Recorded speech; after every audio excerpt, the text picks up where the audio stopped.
What are you doing, Brucey?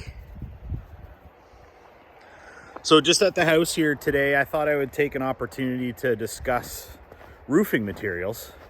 We're just gonna have a little chat today about the differences between adding shingles or putting steel on your Highland Outbuildings. So you'll have to forgive me, this shed we've had on the property for years. This is going to get removed.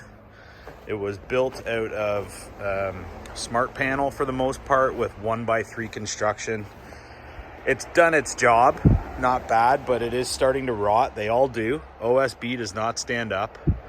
But you'll see here on the roof, we do have shingles that have, I'll show you in the spring once all the snow melts, but it's gotten quite moldy over the years, just based on the fact that we've got these maples above it. And it does hold on to snow. So if you live in an area that has a ton of snow, that can be a problem. Our gazebo here has steel and that will slough at some point, but I'll show you on one of the bunkies later what the snow does on that steel roof.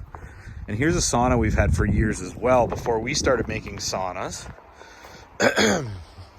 This building, we had a really hot sauna last night, and you can see it's got some icicles on it, but we shingled this because the builder who built it did, in my opinion, a terrible job. We've been putting up with it ever since, but we had to add shingles to this because it was leaking so much. So the point is here is that shingles, in my opinion, are not the right material to use on a roof of a sauna or a shed. And we'll pop on over to the farm. I'm going to show the model to a couple of couples here this morning and show you how a steel roof is a much better product. What do you think, Brucey? Should we go to the farm? Hey? Good girl. Got some neighbors out doing a little kiting today. Good day for that.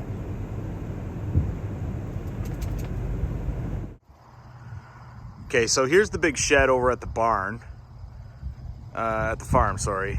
And you'll notice, obviously, this is a steel cladded structure. It's a stick frame, but everything on the exterior of this building is steel.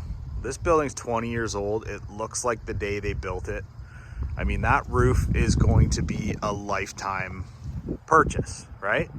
So for me to put shingles on one of these sheds or bunkies or cabins doesn't make any sense to me when you're gonna have to do maintenance on it versus the house over here.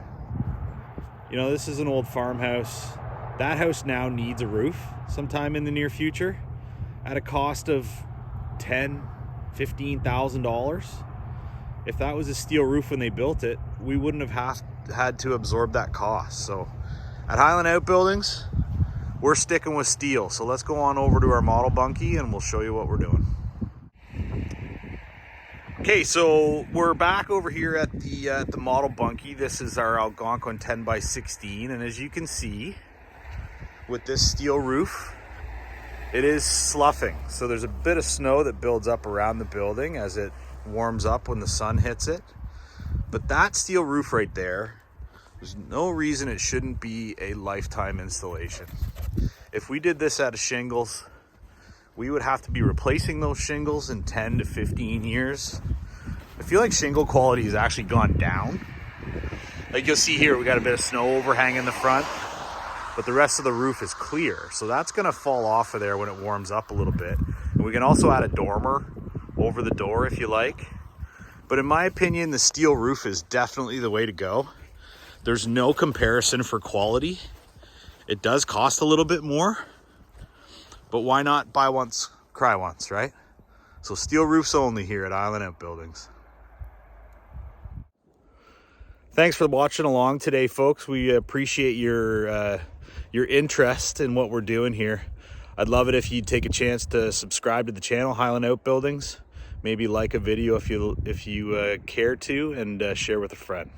Check us out at highlandoutbuildings.com, or you can call me, Christian, at 705-309-9088. Cheers.